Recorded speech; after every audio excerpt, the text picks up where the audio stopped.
नमस्कार दोस्तों, स्वागत है आपका हिंदी नॉलेज शो में। तो दोस्तों, अमेरिका में वहाँ के अखबारों ने जो आज खुलासा किया है ना, उसे सुनकर लिटरली चीन की टांगें कांप रही हैं। क्यों? दरअसल आपको पता होगा कि अब से 2 दिन पहले मैंने आपको वीडियो बनाकर बताया था कि अमेरिकी राष्ट्रपति जो बाइडन ने अपनी खुफिया एजेंसी CIA और इसके अलावा जो बाकी की सारी एजेंसियां थी उन्हें कहा है कि आप 90 दिनों के अंदर कहीं से भी कुछ भी करके मुझे ये बताइए, ये रिपोर्ट दीजिए कि कोरोना वायरस आया कहाँ से है। क्या ये किसी लैब से लीक हुआ है चीन की, या किसी मार्केट से लीक हुआ है? जहाँ से भी हुआ है 90 दिन यानी 3 महीनों के अंदर आप हमें सारे सबूतों के साथ पूरी रिपोर्ट दीजिए और फिर वो रिपोर्ट हम पूरी दुनिया को दिखाएंगे।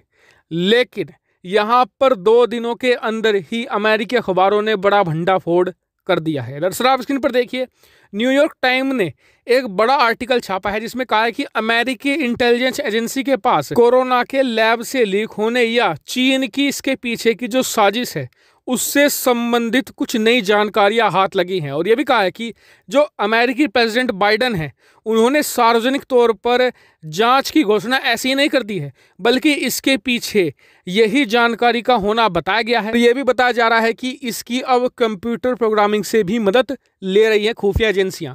और ये भी कह रहे हैं जो अमेरिकी अखबार हैं कि जो बाइडन ने ऐसे हवा में नहीं कह दिया कि 90 दिनों के अंदर मुझे रिपोर्ट दो। दरअसल अमेरिकी खुफिया एजेंसियों के पास काफ़ी पहले से रिपोर्ट थी, क्योंकि आपको याद होगा कि डोनाल्ड ट्रंप पिछले 1 साल से, जब से कोरोना स्टार्ट हुआ था, ये चिल्ला रहे थे, जोर जोर से कह रहे थे पूरी दुनिया को कि कोरोना चीन की लैब से लीक हुआ है, हमारी खुफिया एजेंसियों के पास इसके पुख्ता सबूत है और सही समय आने पर हम इसे रिलीज भी कर देंगे। लेकिन लोगों ने उनकी बात को मजाक लिया कि बस वो तो चीन विरोधी हैं इसलिए वो कह दिया होगा। लेकिन अब जो बाइडन को भी मजबूर होकर चीन के खिलाफ जांच बैठानी पड़ी है। सिर्फ न्यूयॉर्क टाइम ही नहीं, अमेरिका का सबसे बड़ा न्यूज़ चैनल CNN, स्क्रीन पर आप देखिए आर्टिकल, उसने भी एक बड़ी रिपोर्ट पेश करी थी जिसमें उसने बताया था कि अमेरिकी खुफिया एजेंसियों के पास ऐसे सबूत हैं जिसमें यह पता लगता है कि जो कोरोना है वो चीन की किसी मीट मार्केट से नहीं फैला है, किसी चमगादड़ से नहीं फैला है, बल्कि वो चीन की जो वुहान लैब है वहीं से फैला है। और हो सकता है इसके पीछे चीन की कोई मंशा भी हो, कोई साजिश भी हो। लेकिन आप कहेंगे जब अमेरिकी एजेंसियों के पास सबूत हैं तो वो 90 दिन 3 महीने क्यों ले रहे हैं? तो इसके पीछे का कारण है इंफॉर्मेशन वारफेयर।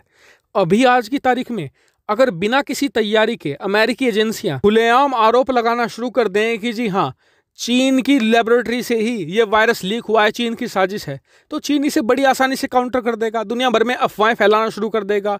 आप जानते हैं चीन का नेटवर्क, चीन ये अफवाह फैलाना शुरू कर देगा कि जी अमेरिका ने ही उल्टा कोरोना फैलाया है और अब हम पर दोष मढ़ रहे हैं। इसके अलावा एक और थ्योरी चला देगा दुनिया में कि जी चीन बहुत तेजी से बढ़ रहा है, आने वाले समय में दुनिया की नंबर 1 सुपर पावर हो जाएगा, अमेरिका से ये बात सहन नहीं हो रही इसलिए हम पर झूठा आरोप लगा रहे हैं।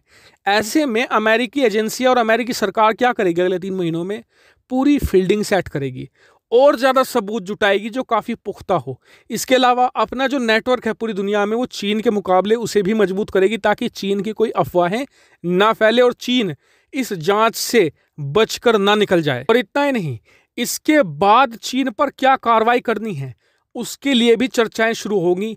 इसके अलावा उसके बाद का सिनेरियो क्या बनेगा वर्ल्ड ऑर्डर में, इसे भी तय किया जाएगा। यानी कि 3 महीनों में ऐसा नहीं कि अमेरिकी सरकार हाथ पर हाथ धरे बैठी है। जो खुफिया एजेंसियां हैं CIA हैं वो तो अपना काम करेगी ही, अमेरिकी डिप्लोमेट, अमेरिकी जो सरकार है वो भी अपना काम करने में लगी पड़ी है। और इन सभी बातों का यही कंक्लूजन निकलता है कि आने वाले 3 महीने और उसके बाद का समय चीन के लिए बेहद ही ज्यादा कठिन होने वाला है। हालांकि आपका इस पर क्या मानना है कमेंट करके जरूर बताएगा। साथ ही वीडियो को शेयर करना है और हाँ, चैनल को सब्सक्राइब करना है और अगर फेसबुक पर देख रहे हो तो पेज को फॉलो करना है। फिलहाल में इतना ही। Thank you for watching video.